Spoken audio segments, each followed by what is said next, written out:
కర్నూలులో జరిగిన బస్సు ప్రమాదం తర్వాత తెలంగాణ ఆర్టీఏ అధికారులు అలర్ట్ అయ్యారు. బెంగళూరు నుంచి హైదరాబాద్ వచ్చిన 60 బస్సుల్లో తనిఖీలు నిర్వహించారు. బస్సులో సేఫ్టీ పరికరాలు, డ్రైవర్ లైసెన్స్, ఫిట్నెస్ పత్రాలతో పాటు రీడిజైన్ ఆల్టేషన్ కూడా పరిశీలించారు. నిబంధనలకు విరుద్ధంగా నడుస్తున్న బస్సులను సీజ్ చేసి కేసు నమోదు చేస్తామంటున్న రంగారెడ్డి ఆర్టీఏ ఇన్స్పెక్టర్ ఉపాసనతో మా ప్రతినిధి ప్రవీణ్ ఫేస్ టు ఫేస్. ఆ నేపథ్యంలో మొత్తం టోల్గా కూడా ఈరోజు హైదరాబాద్ వ్యాప్తంగా ఉదయం నుండే అయితే మొత్తం టోల్గా కూడా ఆ ప్రైవేట్ ట్రావెల్ నుంచి మొత్తం టోల్గా కూడా అధికారులు చెక్ చేస్తూ వస్తూ ఉన్నారు. మనం చూస్తున్నాం. మనతో పాటు అయితే మొత్తం టోల్గా కూడా ఇన్స్పెక్టర్ ఉపాసని మేడం గారు ఉన్నారు. మాట్లాడించే ప్రయత్నం చేద్దాం. మేడం చెప్పండి మేడం, అయితే ఏ విధంగా తనిఖీలు నిర్వహిస్తున్నారు, అయితే ఆదేశాలు ఎలా ఉన్నాయి? రెగ్యులర్ చెకింగ్స్ అనేది ఉంటూనే ఉంటాయండి. నిన్నటి నుంచి మటుకి సేఫ్టీ మీద కొద్దిగా ట్రాన్స్పోర్ట్ కమిషనర్ గారు నిన్నటి నుంచి మార్నింగ్ అండ్ ఈవినింగ్ 2 టైమ్స్ కూడా సేఫ్టీ నామ్స్ ఏవైతే లేవో ఆ వెహికల్స్ అన్నిటిని సీజ్ చేయమని చెప్పి మాకు ఆదేశాలు వచ్చాయి. నార్మల్గా రెగ్యులర్ చెకింగ్స్ అయితే ఎప్పుడూ ఉంటాయి. ఇందులో అయితే మల్టీ టోన్ హారన్ ఒకటి ఉంది, ఎమర్జెన్సీ ఎగ్జిట్ అవుట్ సైడ్ ఒకటే ఉంది. మిగతా దగ్గర హ్యామర్ దగ్గర కానీ వాళ్ళు ఎమర్జెన్సీ ఎగ్జిట్ స్టిక్కర్స్ అనేవి వేయకపోవడం వల్ల వాళ్ళకి అవగాహన ఉండకపోయే అవకాశం ఒకటి ఉంటుంది. నిన్న చూసుకున్నాం మేడం, కొన్ని దగ్గర మొత్తం టోల్గా చూసుకుంటే వాళ్ళకు డ్రైవర్లకు ఇక సిలిండర్స్ ఏవైతే ఉన్నాయో వీటిని ఓపెన్ చేయడానికి రావట్లేదు. అయితే అటువంటి సిచ్యువేషన్లో ఉన్నారు. ఎలా చూడవచ్చు అంటారు? అది నిన్న ఎలా జరిగిందో అంటే వీళ్ళకైతే ఇది ఉంది అండి.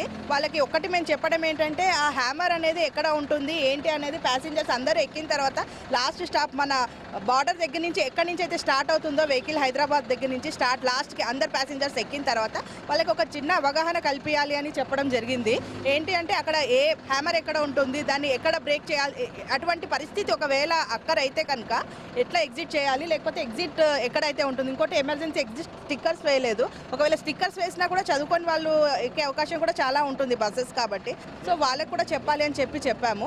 ఏ మాదిరిగా అయితే ఫ్లైట్స్లో అయితే మనకి ఫస్ట్ సేఫ్టీ గురించి చెప్తారో అదేవిధంగా వీళ్ళు కూడా అందరూ ప్యాసింజర్స్ ఎక్కిన తర్వాత లాస్ట్ స్టేజ్ మన దగ్గర నుంచి లాస్ట్ ఎక్కడైతే ఎక్కుతారో అక్కడ నుంచి చెప్పడం జరిగింది. ఎన్ని బస్సులను ఇన్స్పెక్షన్ చేశారు మేడం ఉదయం? మార్నింగ్ నుంచి ఒక 10 వెహికల్స్ని ఇన్స్పెక్షన్ చేశాను. పర్సనలీ నేనైతే ఒక 3 వెహికల్స్ సీజ్ చేయడం జరిగింది. ఎన్ని కేసులు నమోదైనాయి మేడం? నేను 3 వెహికల్స్ సీజ్ చేయడం జరిగింది సార్.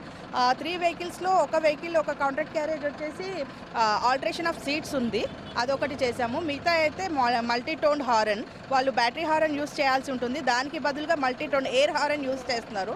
అది కూడా సేఫ్టీ నామ్స్ ఉల్లంఘించినట్టే అవుతుంది. ఈ తనిఖీలు భాగంగా మెయిన్ ఏం చేస్తున్నారు మేడం? ఆల్టరేషన్స్ ఒకటి డబల్ డ్రైవర్ ఉన్నారా లేదా చెక్ చేసుకుంటున్నాము. ప్లస్ అతనికి ఎప్పుడు ఎక్కారు వెహికల్, అప్పటి నుంచి ఎన్ని అవర్స్ నుంచి నడుపుతున్నారు అనేది తెలుసుకుంటాం. సేఫ్టీ గురించి గిట్ట ఏ విధంగా ఇది చేస్తున్నారు మేము? కొన్ని దాంట్లో మొత్తం సిలిండర్స్ కూడా లేని సిచ్యువేషన్ చూస్తున్నాం కాబట్టి అవి గిట్ట మీ దృష్టిలోకి వస్తున్నాయి? ఫైర్ ఎక్స్టింగ్విషర్ ఏ సిలిండర్స్ అయితే ఉండవో మ్యాక్సిమం సిలిండర్స్కి అయితే అన్ని డేట్ ఉన్నాయి. దాంతో అయితే ఇప్పుడు దాకా చూసిన వెహికల్స్లో అయితే ఆ ప్రాబ్లం లేదండి. ఈరోజు మొత్తం ఉదయం నుంచి ఇప్పటి వరకు ఎన్ని అయినాయి మేడం కేసులు? ఎన్ని బస్సులు? పర్సనలీ నేను 10 వెహికల్స్ చెక్ చేశానండి. Thank you. ఇది మొత్తం టోల్గా చూసుకుంటే కనుక ఉదయం నుండి ఇప్పటి వరకు అయితే డ్యూటీ షిఫ్ట్ చేంజ్ కారణంగా అయితే ఇన్స్పెక్టర్ వచ్చేసి 10 వెహికల్స్ చెక్ చేస్తే దాంట్లో 3 బస్సులను సీజ్ చేశారు. ఉదయం నుండి సుమారుగా 60 బస్సులను మొత్తం టోల్గా కూడా అయితే చెక్ చేయడం జరిగింది.